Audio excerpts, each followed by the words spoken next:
Kerja-kerja pembaikan cerun yang runtuh di kilometer 2.1 jalan utama menuju ke pusat bandar berhampiran bulatan Menara Jam SM Sung Siu Sandakan akan dimulakan bulan depan. Timbalan Ketua Menteri Datuk Seri Bung Mokhtar Radin berkata, kerajaan sudah meluluskan peruntukan sebanyak 1.3 juta ringgit untuk kerja-kerja membaik pulih cerun berkenaan yang runtuh ekoran faktor cuaca tidak menentu sejak awal tahun ini. Beliau ditemui selepas meninjau keadaan beberapa infrastruktur jalan raya, jambatan dan tiang lampu yang rosak di sekitar Bandar Sandakan semalam. Selain meninjau cerun yang runtuh di kilometer 2.1, Bung Mokhtar turut meninjau cerun runtuh berhampiran Taman Vun Wu, jambatan roboh di Kampung Simsin dan tiang lampu tumbang di Jalan Batu Lima.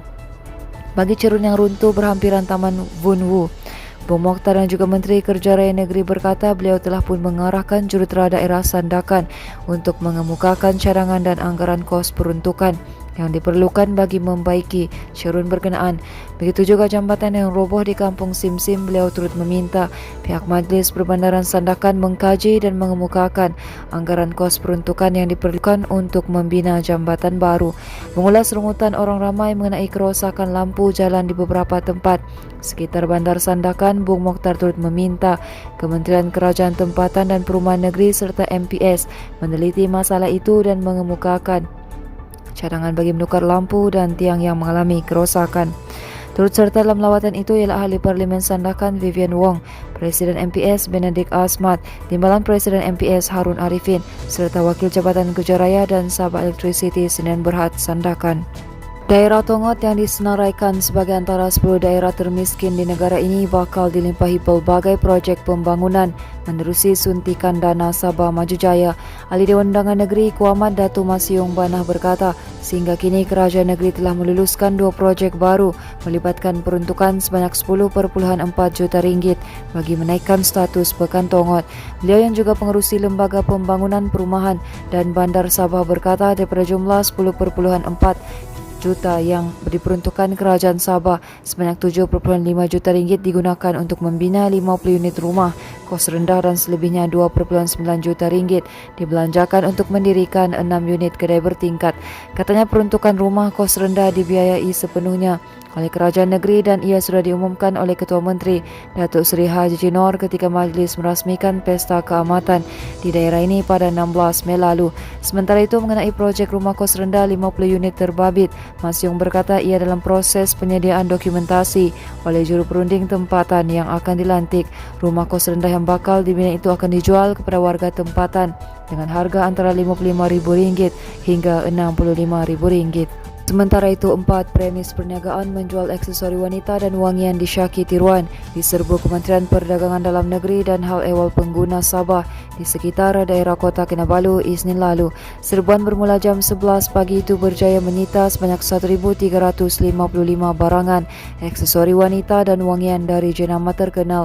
Pengarah Pejabat KPDNHP Sabah Georgie Abbas berkata, serbuan itu dilakukan 4 pasukan yang terdiri daripada 25 pegawai penguatkuasa KPDNHP Sabah bersama 4 wakil kepada pemilik cap dagang berdaftar bagi jenama Louis Vuitton, Chanel dan Victoria's Secret. Hasil serbuan sebanyak 1,355 barangan aksesori wanita dan wangian dari jenama terkenal ditemui dan disyaki tiruan. Semua barangan terbabit dianggarkan menilai RM24.760.40 dan tindakan sitaan dilakukan selepas 4 pemilik premis perniagaan terbabit disyaki melakukan kesalahan di bawah Akta Cap Dagangan 2019. Katanya lagi kes disiasat mengikut Seksyen 102-1-C Akta Cap Dagangan 2019 iaitu mempunyai dalam milikan bagi maksud perdagangan barang-barang yang sesuatu cap dagangan berdaftar dipakaikan dengan salah. Georgie dalam pada itu turut memaklumkan bahawa kes yang dihasilkan itu adalah kejayaan kedua bagi KPDNHP Sabah untuk tahun ini. Sumbangan itu, Georgie turut mengingatkan peniaga di negeri ini lebih bertanggungjawab dan menghormati harta intelek orang lain di samping sentiasa berusaha membuat semakan status kesahihan dan ketulenan barangan yang dibekalkan. Manakala pasukan polis marin PPM berjaya menahan sebuah bot selepas didapati cuba menyeludup masuk 4 ekor angsa dalam operasi di kawasan Sungai Melayu, Tawau semalam. Dalam operasi berkenaan, semua haiwan berkenaan dipercayai dibawa masuk dari negara jiran Indonesia tanpa kelulusan Jabatan Veterinar. Pegawai Pemerintah Markas Operasi PPM Tawau, Deputi Superintendent Rizauddin Selamat berkata cubaan menyeludup itu berjaya dikesan Bet Ronda PSC 50 PPM Tawau yang sedang dalam tugasan Ops Kelora. Katanya hasil pemeriksaan lanjut menemukan 4 ekor angsa disembunyikan di dalam karung putih. Katanya semua keempat-empat mangsa berkenaan terus dirampas lepas didapati tidak mempunyai surat kebenaran.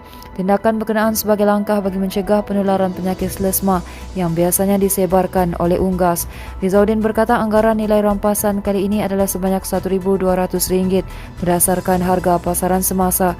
Katanya rampasan terus dibawa ke pangkalan PPM Tawau sebelum diserahkan kepada Jabatan Perkhidmatan Veterinar Tawau untuk tindakan selanjutnya. Seterusnya, seorang lelaki maut apabila kereta dipandunya terbabas selepas dia dipercayai mengalami masalah kesihatan di Jalan Kolam Luyang, Kota Kinabalu pagi tadi. Dalam kejadian kira-kira jam 7.40 pagi itu, mangsa disahkan meninggal dunia di lokasi kejadian oleh pasukan paramedik Hospital Queen Elizabeth yang hadir membantu di lokasi. Menurut sumber, berdasarkan siasatan awal mangsa yang pemandu kereta jenis Toyota Hilux Vigo, katanya sebaik sampai di tempat kejadian, mangsa disyaki mengalami masalah kesihatan yang mengakibatkannya terbabas ke laluan bertentangan.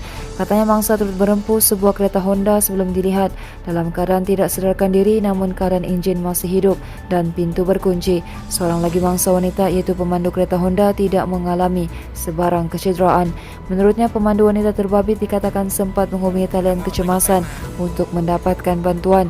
Pasukan bomba yang hadir kemudian membantu membuka pintu kenderaan dan mengeluarkan mangsa sebelum diserahkan kepada pasukan paramedik untuk tindakan selanjutnya. Teruskan bersama kami di asoka.com, berita komprehensif.